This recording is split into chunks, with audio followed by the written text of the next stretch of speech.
basically, Cyrus Wheelock leaves the gun with Smith, and there's another derringer that's involved that is given to Hiram, Joseph Smith's brother.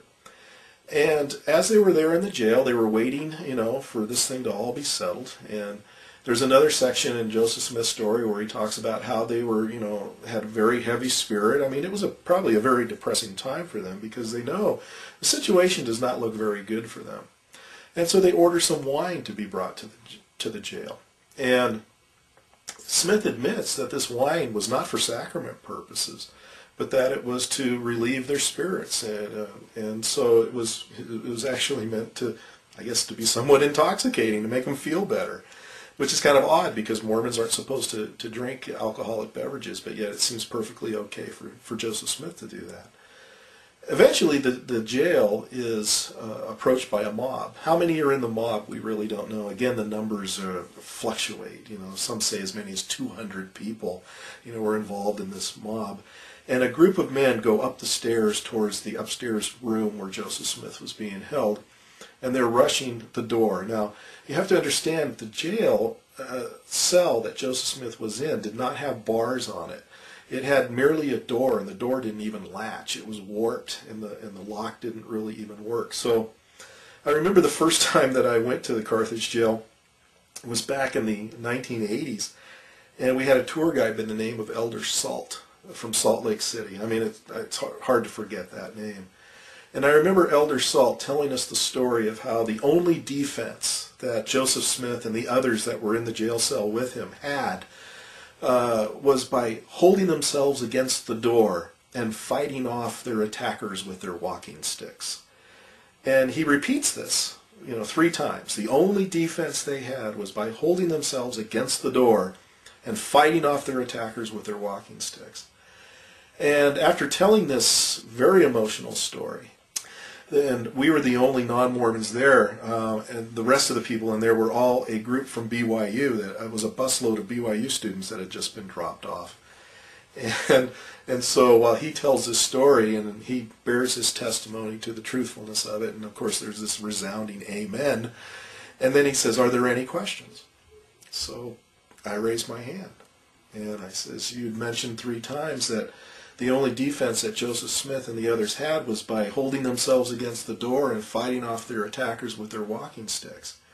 I says, "But I remember reading in Volume 7, page 101 to 103 of the Documentary History of the Church that Joseph Smith had a smuggled pistol, and that he used that pistol to shoot 3 people, 2 of whom died." And it was interesting because you could hear, it was like the proverbial tabernacle tour. You could hear a pin drop. It was dead silence. And I'll never forget, Elder Salt, the tour guide, put his arms behind his back. He rocked on his heels, looking at the floor, and he said, "Yes, there was a gun." And he proceeded to also mention the derringer that Hiram had that I did not bring up. It made me wonder, this man gave this emphatic story that the only defense Joseph Smith had and the others in the jail was by holding themselves against the door, fighting off their attackers with their walking sticks. Yet all the time, this man knew he had a smuggled pistol. He didn't deny the fact that Joseph Smith fired the pistol, but he did say, "We don't know where the bullets went." To which I said, "Well, John Taylor seemed to know. He said that he shot 3 people, 2 of whom died. Obviously, we know at least 3 of the bullets went into somebody." Of course, he didn't really want to readily admit to that part of the story, but he did know that there was a gun. But at the same time, he kept insisting that the only defense was holding themselves against the door, which now we know, and he was admitting, was not the case. That I found very disconcerting. Every time I go and I visit the Carthage jail, like I say, I've never heard them bring up the gun. One time I asked one of our tour guides, "Wasn't there a smuggled pistol?" She said, "Well, it wasn't smuggled, it was brought in." What does that mean? Was it legal at that time to bring guns in to prisoners? I mean, come on, this is silly. What kind of an answer is that? But they will not tell you anything about this. The last time I went to Carthage, we had a sister missionary, and she also failed to mention the gun. I had a long discussion with her afterwards, and she knew all about it. She knew all about the gun. She probably had done more homework on the story than I've seen many tour guides at Carthage jail. But yet, she wasn't about to divulge that part of the story, mainly because it didn't make Joseph Smith look very heroic, I guess. The fact is, Smith did have a gun. According to John Taylor, he shot 3 people, 2 of whom died. John Taylor never changed his story. He stuck with that story, as far as I know, till the day he died. You'll still find it written in various accounts. The Comprehensive History of the Church, I think, also mentions this account, as well as the documentary history of the church. After Joseph Smith, the way we get to that part of him using the gun is while they are holding themselves against the door, which they really did do. So the tour guide, Elder Salt, was correct. They were holding themselves against the door. There's no doubt about it. But while they're doing that, one of the people attacking the jail fires a shot through the door.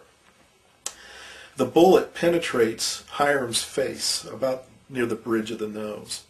And Joseph Smith, or Hiram Smith, falls back, and according to the account, he makes some statement like, "I am a dead man." Now, first of all, he's just got a musket ball into his brain. I mean, is he really going to be thinking of words like, "I am a dead man"? Is this really what happened, or is this, again, just Mormon folklore? The way the story goes, Joseph Smith goes to the aid of his fallen brother and says something to the effect, "Oh, my dear brother Hiram." Did Joseph Smith really say that? It sounds a little cheesy to me. I mean, it's not something that I would probably think if it was my brother. But nonetheless, he sees his brother who's dying here, who's probably dead at the time.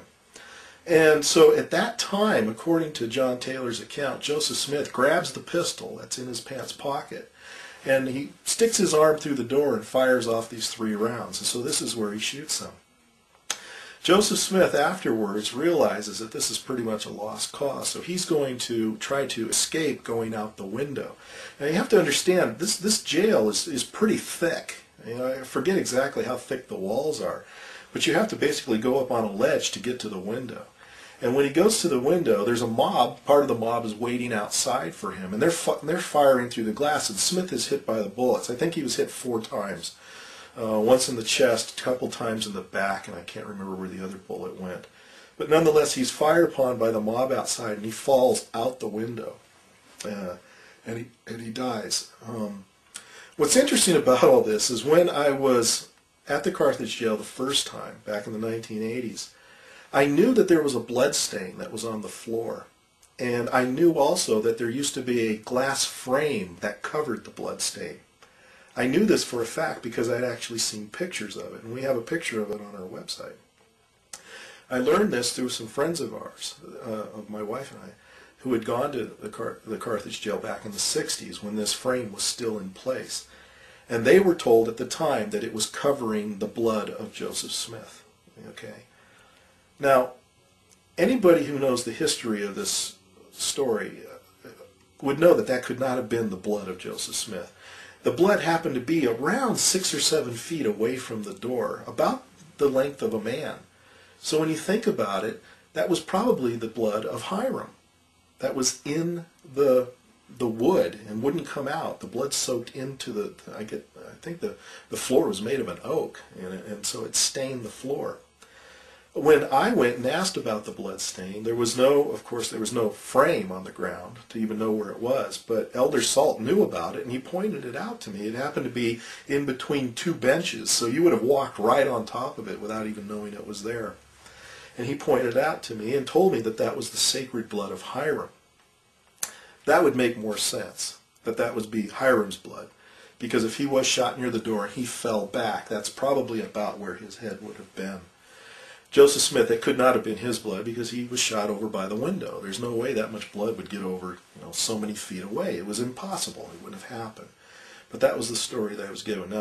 Now you don't even know about the blood stain. They don't even talk about the blood stain. But I had an interesting talk with a sister missionary this last time, and she knew about the blood stain.